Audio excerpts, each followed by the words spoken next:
মণিপুরে হিন্দু সম্প্রদায়ের নাবালিকা মেয়েকে উদ্ধার করতে সক্ষম হল ত্রিপুরা কৈলাসহর মহিলা থানার পুলিশ। নাবালিকা অপহরণের ঘটনায় যুক্ত অপহরণকারীকে গ্রেপ্তারের জন্য রাষ্ট্রীয় হিন্দু সংগঠনের কৈলাসহর মহিলা থানা ঘেরাও করে বিক্ষোভ। অবশেষে উদ্ধার হল ত্রিপুরা ঊনকোটি জেলা কৈলাসহর কামারকান্দি ৩ নম্বর ওয়ার্ডের মণিপুরী হিন্দু সম্প্রদায়ের ১৬ বছরের নাবালিকা মেয়ে। সংবাদ মাধ্যমকে জানান কৈলাসহর মহিলা থানার ওসি রিপিতা ভট্টাচার্য।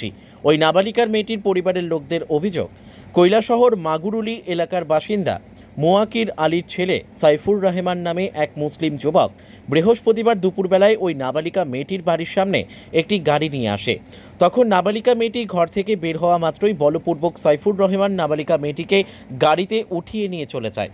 এরপর নাবালিকা মেয়েটির পরিবারের লোকজন অনেক খোঁজাখুঁজি করার পরও নাবালিকা মেয়েটির কোনো সন্ধান না পেয়ে কৈলাসহর মহিলা থানায় অভিযুক্ত অপহরণকারী সাইফুর রহমানের বিরুদ্ধে একটি লিখিত আকারে অভিযোগ দায়ের করে। অভিযোগ মূলে পুলিশ মামলাটি নথিভুক্ত করে, যার নম্বর হল 67/2024 এবং গতকাল রাত্রিবেলায় কৈলাসহর মহিলা থানার পুলিশ, ইরানি থানার পুলিশ এবং মাগুরুলি এলাকায় বাসিন্দাদের সহযোগিতায় ওই এলাকা থেকে নাবালিকা মেয়েটিকে উদ্ধার করে নিয়ে আসে কৈলাসহর মহিলা থানায়। যদিও অভিযুক্ত যুবক সাইফুর রহমান ঘটনাস্থল থেকে পালিয়ে যায়। এখনও অভিযুক্ত সাইফুর রহমান পলাতক রয়েছে। তাকে গ্রেপ্তার করার জন্য জোর প্রচেষ্টা চালিয়ে যাচ্ছে কৈলাসহর মহিলা থানার পুলিশ, জানান কৈলাসহর মহিলা থানার ওসি রিপিতা ভট্টাচার্য। এদিকে অভিযুক্ত অপহরণকারী সাইফুর রহমানকে গ্রেপ্তারের জন্য কৈলাসহর মহিলা থানা ঘেরাও করে বিক্ষোভ দেখায় রাষ্ট্রীয় হিন্দু সংগঠনের কার্যকর্তারা। আজকের এই যে আপনারা বিক্ষোভ দেখালেন, সেই বিষয়টা নিয়ে কি প্রতিক্রিয়া থাকবে? আজকে যেটা এই থানার সামনে যেটা আমাদের একটা বিষয়, এটা হচ্ছে মূলত গতকাল যে দুপুর 11টার সময় কামারকান্দি থেকে একটা মাইনর মিতি মুনপুরি মেয়েকে একটা বিধর্মী যুবক কিডন্যাপ করে নিয়ে যায়, যেটা আমি গতকালকে 2টার সময় খবর পাই। মেয়ের বাবা আমার সঙ্গে যোগাযোগ করে, তারপর ওই সময় আমি এসেছিলাম থানাতে, একটা অভিযোগ দেওয়া হয়েছিল। তো প্রায় গতকাল রাত প্রায় 11টার দিকে মেয়েটাকে পুলিশ উদ্ধার করেছে। বর্তমান সময় মেয়েটা এখনো ওএনপিএসে আছে। তো এলাকাবাসীর যে দাবি, এই খামারকান্দি এলাকাতে মিতেই মুনপুরি যারা আছে তারা কিন্তু এখানে সংখ্যালঘু অবস্থায় আছে। তো এই খামারকান্দি এলাকাতে বিগত দিনে ওইভাবে এই মিতেই মুনপুরি হিন্দু মেয়েকে এইভাবে বিধর্মী ছেলেরা নিয়ে গেছে। নিয়ে যাওয়ার পর 1 বছরের মতো ওই মেয়েটাকে ব্যবহার করে মেয়েটার জীবন নষ্ট করে মেয়েটাকে ছেড়ে দেয়। মেয়েটা না পারছে বাবার বাড়িতে আসতে, না পারছে স্বামীর বাড়িতে থাকতে, মেয়েটার জীবন পুরো নষ্ট হয়ে গেছে।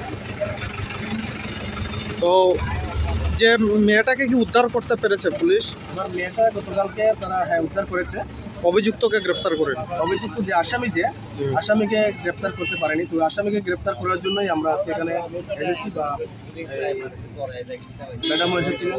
উনি আপনাদেরকে কি আশ্বাস দিয়েছেন? উনি কি আশ্বাস দিয়েছেন যে দ্রুত ওনারা এই আসামিকে গ্রেপ্তার করার চেষ্টা করবেন। তো আমি পাশাপাশি একটা কথা আপনাদের মাধ্যমে বলবো, যেটা হচ্ছে দেখুন, এই যে কিছুদিন আগে গোবিন্দপুরের একটা মেয়ে যেটা সন্তোল নিয়ে গিয়েছিল, সে মেয়েটা মাইনর ছিল, সে মেয়েটার বয়স ছিল 14 বছর। কারা নিয়েছিল? বিধর্মী যুবক, দুজন যুবক মিলে ওই মেয়েকে নিয়ে গেছিল সেখানে।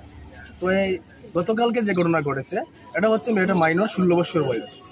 তো আমরা এটাই বলবো, যারা মুসলিম সমাজের যারা সমাজপতিরা রয়েছেন, সমাজের যাদের গুরুত্ব রয়েছে, যারা সমাজের মাতব্বর রয়েছেন, তাদের প্রতি আপনাদের মাধ্যমে আমার আবেদন থাকবে। দেখুন, আমরা হিন্দু সমাজের মধ্যে আমরা যারা আছি, আমাদের সামাজিক ব্যবস্থা, আমাদের পারিবারিক ব্যবস্থা, আমাদের সমাজে আমরা আমাদের ছেলে মেয়েদেরকে আমরা সঠিক শিক্ষাটা আমরা দিয়ে থাকি, যেন অন্য ধর্মের উপর গিয়ে আমরা যাতে কোনো ধরনের তাদের আঘাত না করি এবং অন্য ধর্মের কোনো মেয়েকে আমরা যাতে না আনি। তো দুঃখের বিষয় এটাই, আমরা দেখতে পাই বারংবার যে মুসলিম ধর্মের ছেলেরা হিন্দু মাইনর মেয়েদেরকে, হিন্দু মহিলাদেরকে, হিন্দু প্রাপ্তবয়স্ক মেয়েদেরকে তারা এইভাবে বিভিন্নভাবে প্রলোভন দিয়ে হোক, লাভজাদের জালে হোক, যে কোনোভাবে তারা এইভাবে বারবার নেওয়ার চেষ্টা করে। তো এতে করে কি হচ্ছে, এই কৈলাসহরের মধ্যে যে আমরা হিন্দু মুসলিম একটা মিশ্রিত জায়গায় আমরা বসবাস করছি, তো এমন তো অবস্থায় দেখা যাচ্ছে যে আগামী দিনে হয়তো এটাকে কেন্দ্র করে এই কৈলাসের মধ্যে শান্তি সম্প্রীতি নষ্ট হতেই পারে এবং সাম্প্রদায়িক দাঙ্গা লাগার একটা প্রয়াস, যেমন আমি মনে করব যে এরা চালিয়ে যাচ্ছে। তো আপনাদের মাধ্যমে এটাই অনুরোধ থাকবে, যারা ইসলাম ধর্মের যারা শুভবুদ্ধিমান যারা আছেন, ওনারা যেন এই সমস্ত বিষয়কে তারা ট্যাকেল দেন এবং আগামী দিনে যাতে তাদের ধর্মের ছেলেরা যাতে হিন্দু ধর্মের কোনো মেয়েদের প্রতি আসক্ত না হয় তারা। ঠিক আছে, ধন্যবাদ। কামারকান্দি এলাকার এক নাবালিকাকে ওই বলপূর্বক অপহরণ করে নিয়ে গেছে মাগুরুলি এলাকার এক যুবক বলে ওরা অভিযোগ তুলেছিল এবং আপনাদের এখানে কালকে একটা লিখিত অভিযোগও দিয়েছিল। আপনারা কি উদ্ধার করতে পেরেছেন সেই নাবালিকা এবং সেই যুবকটিকে? হ্যাঁ, গতকাল অভিযোগ পাওয়ার পরে আমরা মাগুরুলি এলাকার স্থানীয় লোকদের সহায়তায় এবং ইরানি থানার পুলিশের সহায়তায় আমরা মেয়েটিকে উদ্ধার করতে সক্ষম হই, কিন্তু অভিযুক্ত পালিয়ে গেছে। কি প্রাথমিকভাবে আপনারা মনে করছেন সেটা কি কোনো প্রণয় সম্পর্ক ছিল বা নাকি অপহরণ? হ্যাঁ, কোনো সম্পর্ক ছিল, তারপরে সে নিয়ে গিয়েছে। তো আপনারা কি কেসটা কি নথিভুক্ত করেছেন? কাল নাম্বারটা কত এটার? 67/24। তো এখন অভিযুক্ত পলাতক, আপনারা চেষ্টা চালাচ্ছেন। Thank you madam.